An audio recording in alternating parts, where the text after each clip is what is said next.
Hello guys, কি অবস্থা সবার? কেমন আছেন সবাই? আজকে নতুন একটা রেসিপি নিয়ে চলে আসলাম। রেসিপিটা হচ্ছে বাসায় জিলাপি ভেজে খাবো।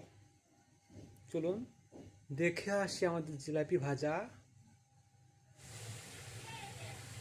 গরম তেলের উপরে জিলাপির গোলানোটা ভালো করে দিয়ে নিব।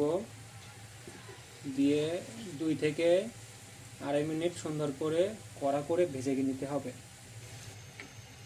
কড়া করে ভাজা হলে উঠাই নিতে হবে, উঠায় রসের মধ্যে দিয়ে দিতে হবে।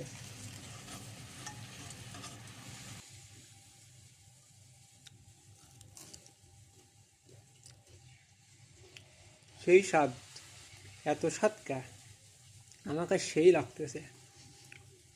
যদি কারোর খাওয়ার ইচ্ছা থাকে অবশ্যই ইনবক্সে নক দিবেন, আমরা ছবি পাঠিয়ে দিব।